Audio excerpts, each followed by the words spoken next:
Okay, so like I said in one of my previous videos that I had sent somebody over in England 50 King Edward cigars. But apparently when I put on the shipping package was antique cigar box. So they were charging like 200 pounds for him to pick it up because they tax things as they come in through the mail. So he didn't sign for them, and I can't blame him. He sent them back, and it took 6 months for me to get them back. So when they came back, they tasted horrible. So I put them in my humidor. And I've been letting them sit there probably 2 weeks. So I wanted to try one tonight and see just how it tasted. So that's the experiment. King Edward Imperial, homogenized sheet tobacco wrapper. I've toasted it up a little bit. Looks like I missed a spot. And of course I clipped the tip always, so let's give it a try.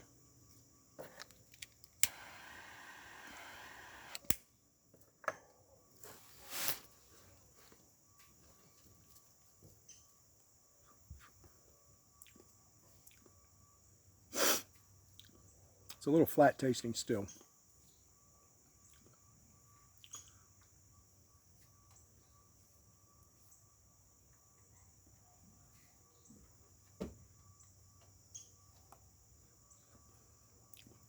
Tastes like hay, grass.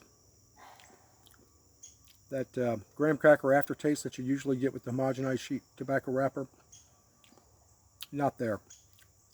So what I'm going to do is I'm going to smoke this down a little bit more, and then I'm probably going to let the rest of those, I put 30 of them in and tried to smoke a few of them and it didn't work before putting them in. So I may wait another 2 weeks before I try another one.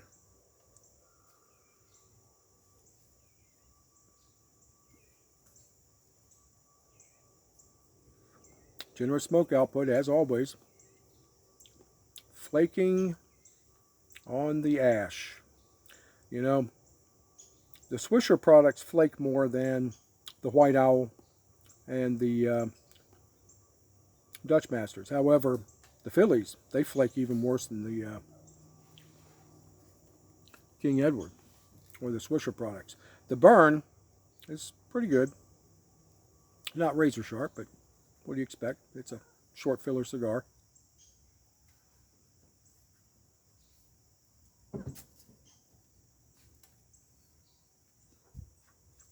Still getting a lot of hay and grass. That's about the only thing I'm tasting. Hopefully, if I let them stay in the humidifier, they'll get some flavor back. So I'm going to go ahead and call that. This has not been humidified long enough, and I think I'll drink a beer and don't scratch me. Get off. Cats, damn cats. Ow! They like to scratch. That's how they get their attention, or get my attention, the old lady's attention, short round's attention. Polydactyls. That one's a polydactyl too. 6-7 claws. They're mean.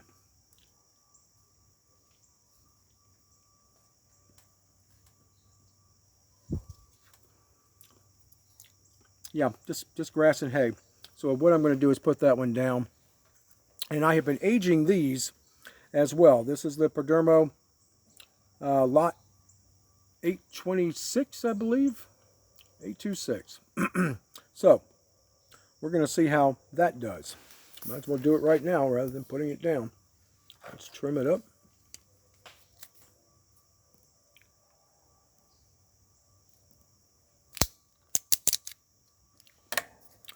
Toast it up.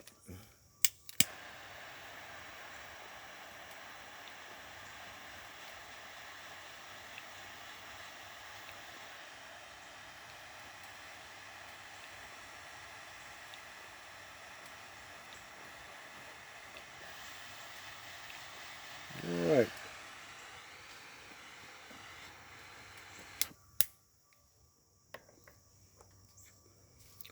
So the first one I tried of these, I thought they were a little young, which is pretty unusual for a Perdomo cigar. Usually Nick only sells them when they're ready to be smoked.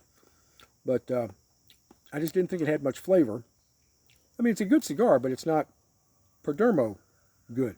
It's just good. And there's a big difference because I think Perdomo makes the best cigars on the market.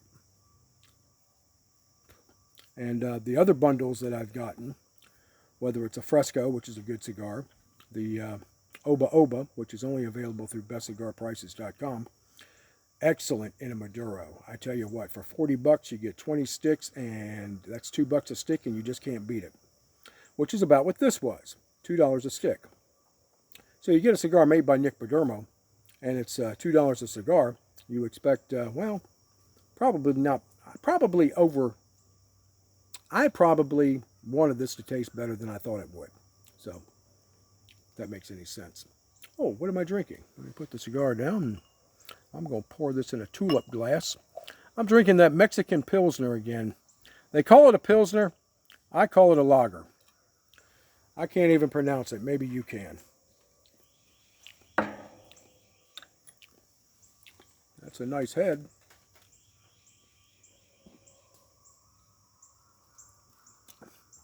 Okay, that's wet, but it doesn't have the bite of a Pilsner. Not enough hops, not enough malty character. This is just a traditional lager to me. They probably call it a Pilsner for marketing, like Miller Lite calls themselves a Pilsner. And there's no rice or corn in a Pilsner. It's just barley malt. All right, that's my beef on those. Okay, back to the Perdomo.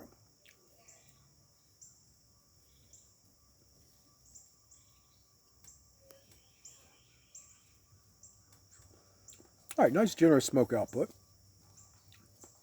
Better flavor than the last time. And I don't know how long I've been aging these. It's probably 30 days, maybe 60. No more than 60, I would think. So, little time in the humidor has greatly enhanced this cigar.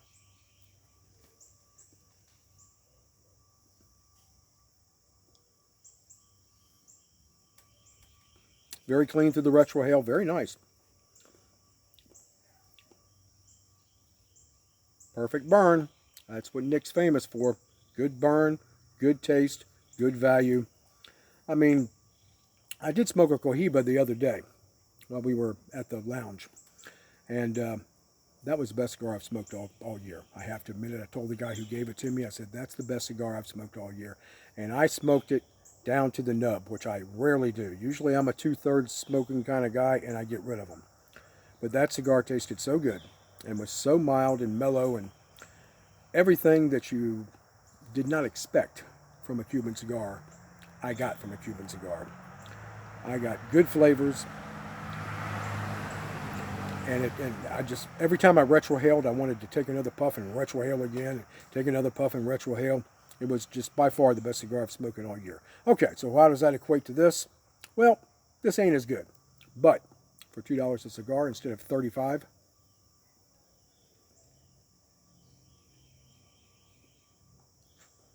I can smoke 20 of these. After aging, tastes fantastic. All right, so we're at the 8.5 minute mark. That's it. Going to call it. If you have any comments for me, please, down below, tell me what you think. We're going to give those King Edwards about 30 more days before I light up another one. All right, take care. Good night, Kurhi.